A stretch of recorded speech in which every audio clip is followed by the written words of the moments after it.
My guest today is a star center on the Boston Bruins.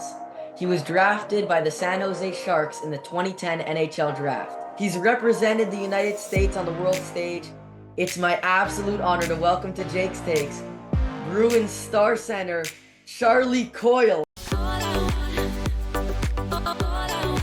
you doing? I'm doing good. That was awesome. That got me fired up. I'm ready to run through a wall right now. Like a pregame pep talk? Yeah, even better than Almost that. like Nice that? job. I like That it. that's good. I'm getting you fired up. That's good. Just wanted to thank you so much for coming on, taking the time to do this, obviously. I'm a huge fan of your game. You're going to have fun within the next 15 minutes, however long it is, 10, 15 minutes, and you're going to enjoy, trust me. I love it. I'm ready for whatever you throw at me, Jake. Let's do it. Where are you hanging out during the off season? So I'm from Boston, so it's pretty fortunate to be able to play in Boston during the year. Hometown Uh, team? yeah, it's been awesome. I love it, and I when in the summertime we go down probably an hour and a half from the city. It's called Cape Cod, is an area of Massachusetts, so it's nice in the summertime. So we head down there and set up shop to have a great summer. Did you grow up as a Bruins fan? Sure did. I was mostly a Bruins fan just from being around the area, but I had a cousin Tony Amonte who played in the NHL. I played for a number of teams, mostly Chicago. He was with Philly, Phoenix. So whatever team he was on, we would always root for them. Right. And then when he'd come to town against the Bruins, we'd have to root Let's for see his him. team that night. That was it. So I'm sure obviously you'd rather be playing right now. Rather be going up against the Oilers, but who you got winning the cup? You got Florida or Edmonton? Because I assume you hate Florida. Yeah, you're right about that. It always stinks when there's hockey still on TV and you're out. It stinks, but you know what? We have more time to prepare for next year, so that's the bottom line. I still love watching hockey. I'm not when I'm not playing, even during the season, I'm a fan, and I love watching the games. I don't know who's going to pull it out. I think it's going to be a rough and tough series. Hoping to see 7 games to Same. prolong it. But I don't really care who wins. It just I wish no one could win because we're not the ones winning, but that's not how it works. But I think it's going to be a great series. I think goaltending will be a big part of it.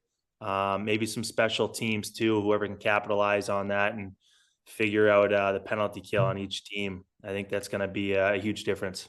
Yeah, I mean, me personally, I'm expecting a huge power play from the Oilers this series. I think they're about to really turn it on. That power play it's perfect.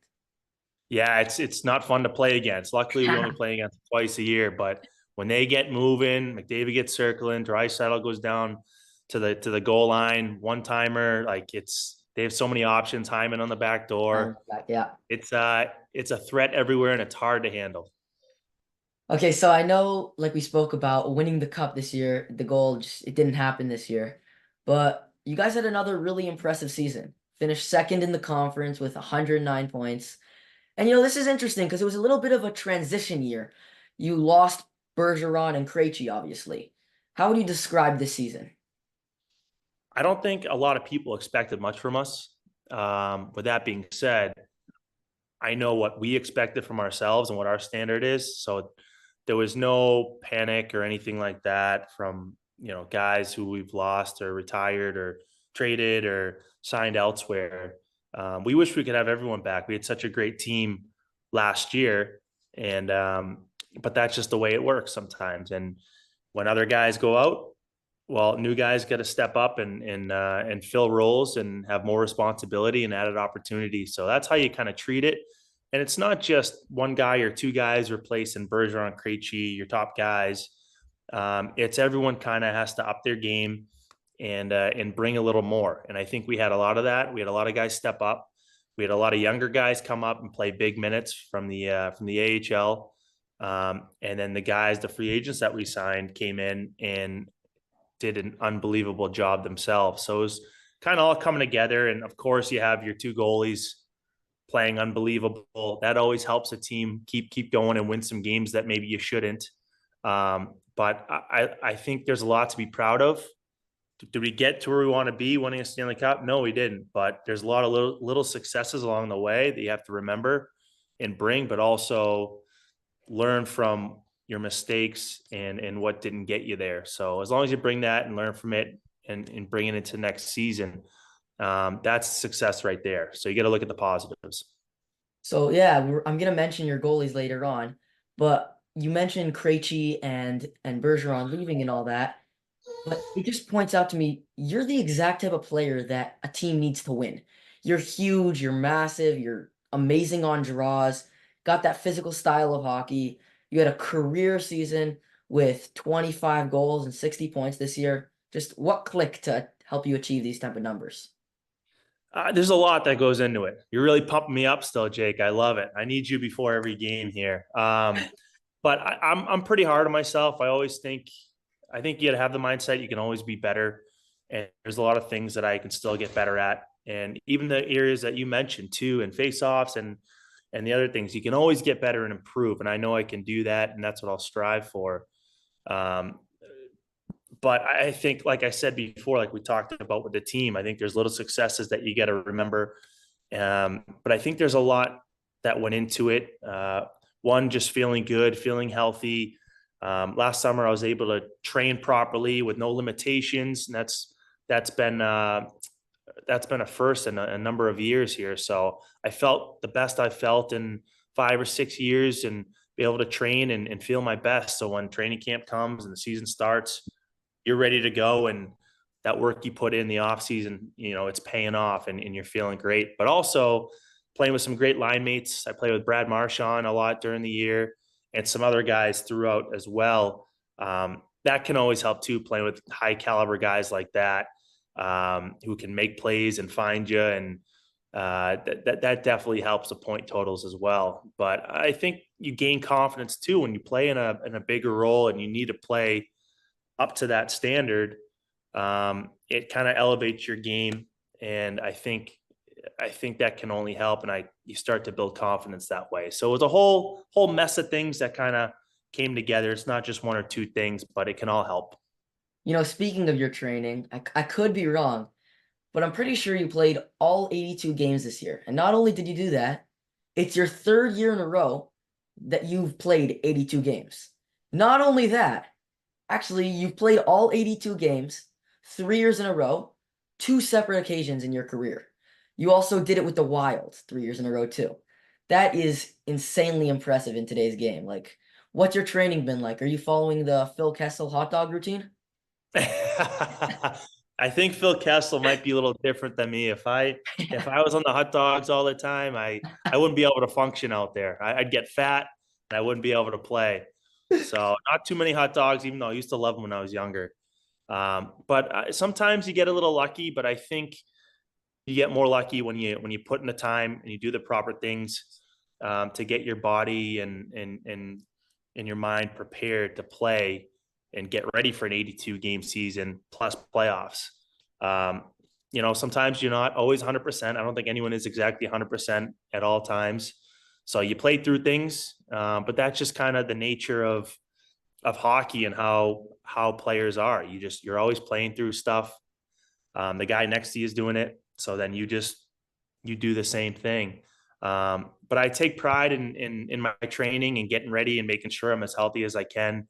Whether it's in the gym doing certain corrective exercises, seeing someone for body work to make sure your muscles are moving properly.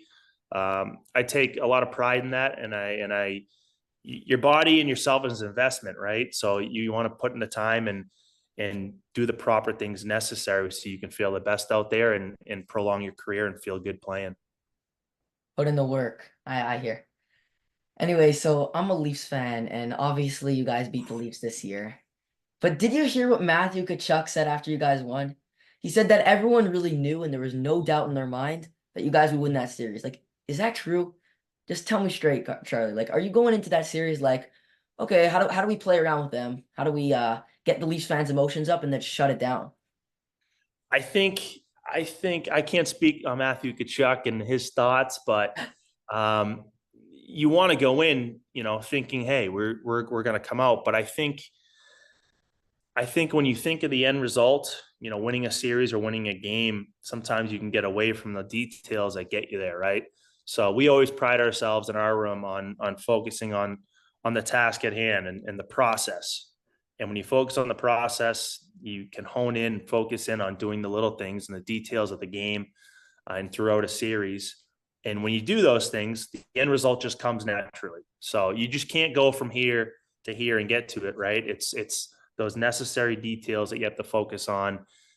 So I think that was kind of our mindset, and because that series, everything's so minuscule, right? We won in Game 7 in overtime, so that's as close as it gets right there. It could go either way. And it was a rough and tough series. It wasn't easy. It never is. The first round's usually one of the hardest, and just to get out of the gates and everyone comes hard right at the start.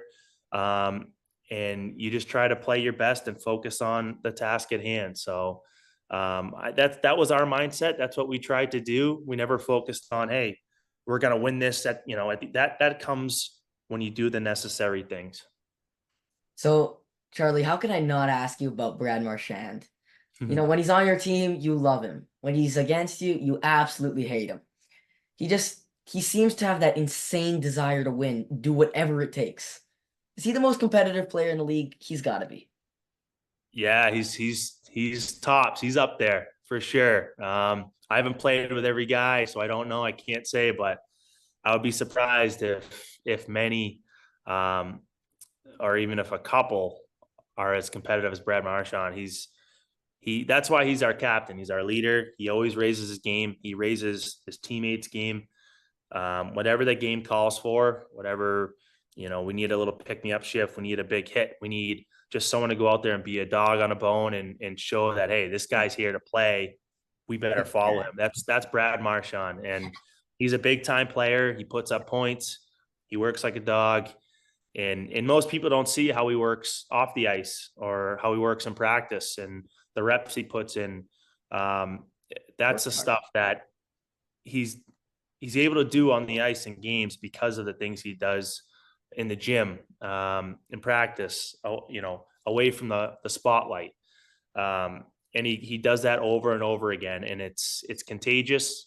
It makes us want to play better and work harder, and that's what your captain should provide. And he's done that, and even beyond his leadership, the way he talks, um, the amount of effort he puts into every day, and what needs to be done is so awesome. And he's a funny guy along the way. He's able to keep things light at times, and he's just an awesome teammate and a great player. No, I got a funny story for you. I recently Yeah. had Kevin BX on my show, and he told me this story that he was once playing against Marchand, and Brad just did something crazy in the game. He did something stupid. So before a face-off, BX had turned to him and he said, "Dude, why do you do all this stuff? You're so skilled. There's no need to resort to like all this craziness." Marchand just looked at him with a smile. He said, "I can't help it. This is what I do to win." It's amazing. Just shows that his that doesn't nature. that doesn't surprise me one bit. That's usually him. He puts that smirk on and just he's pretty witty with his comebacks too, and he'll say something and you're just kind of thrown off. But that's how he is. He's witty. He plays hard nosed and he does whatever it takes to win. Yeah, actually, I know earlier on in your career, you briefly wore jersey number 63. You should try and convince Brad to give it to you. I already tried. He wouldn't give it up. No, they gave that jersey to me when I was my rookie year. So it didn't really mean much to me. I was actually happy to finally get out of it. But yeah, maybe I get a little Marsh on me. Who knows? I also want to talk about your teammate David Pasternak. I've always been super high on Pasta. I've always felt like he's an MVP caliber player. He can score with the best of them. He's so gritty, and he's amazing. We saw him drop the gloves with Kachuk. Just pure awesomeness. What's it like playing with him? He's great. When I was in Minnesota and you knew of Pasta and how good he was becoming. And that's another guy where yeah, maybe some things can come a little natural to him and he's able to play out there at his own pace and do his thing and he does it so well and the skill set he has. But his shot from over there in the circle, like the Ovi spot, it could easily be called the pasta spot. I've seen him practice that a million times, and the things he does on the ice to prepare, that's why he's at the level he's at. So it's great to be able to see firsthand these guys and how good they are. Yeah, during the games, but what they do to prepare. And he's one of those guys who does that, and he knows he wants to be at the top of his game every night, and so he puts in the time, he puts in the work, and he's another guy who's got a really good personality, and he's funny, and he loves to joke around. But when it's time to work, he works, and he sets a really good example, which is why he's been an assistant captain for a couple of years now because he leads the way like that. But man, what a skill set he has. He does stuff in games, yeah, but in practice too, and you're kind of just scratching your head like Like how what? how did he do that? How did he see that? How did he make that play? And he just has the confidence to do it. And more times than not, he gets it done. He's ridiculous. He's an amazing hockey player. He is. Last question, Charlie. So I want to talk to you about Jeremy Swayman. He was something special in the playoffs. And during the season, you rotated goalies regularly. But then playoffs came and just Swayman stole the show, man. He was lights out. Do you think he's proved that he's a legit superstar level goalie? I think Sway is he's a fantastic goalie. Linus Allmark, fantastic goalie. We're so lucky to have them both for the last couple of years. They've been unbelievable for us. Now, if we're talking about Sway, we know Allmark had the Vesna year, and he's top of his game too. Swayman played a little more in playoffs this year, but all year they kind of rotated back and forth. I think Sway's confidence just kind of grew and grew, and he plays with that anyways. He has that kind of I don't like to use the word cockiness because that sounds bad, but he has that perfect amount of confidence where he's not showboating or anything like that. He's just confident the way he plays and his demeanor. And when you see a guy like that who's about to play and be in your net, it oozes to the other teammates and it oozes through us. It's a contagious thing, and we're like, all right, this guy's got us. He's ready to go. He looks prepared and confident. And so then I think in turn you play confident as well, and that's pretty good from a younger guy who's only been playing for a couple of years, and from your goalie too. But he's not afraid to kind of joke around. Some goalies are a little more, you kind of let them do their thing and they're quiet. Sway's talking. He's hitting you on the pads. He's doing this. He's smiling. He's interacting with the refs. He keeps it pretty light out there, but I think that helps him kind of zone in and be able to play loose and play well. But I think he's upped his game. Playoffs, he was outstanding. I think he's only going to get better and better because of how he prepares and the confidence he has and keeps building. Charlie, thank you so much for coming on my show, taking the time to do this. Super special. I had an amazing time. Did you have a good time? I didn't have a good time. I had a great time, Jake. You did an unbelievable job. You made it so easy on me to just answer your questions. I felt like I wasn't even being interviewed. So thanks a ton for having me. And I hope I'm back maybe down the road sometime.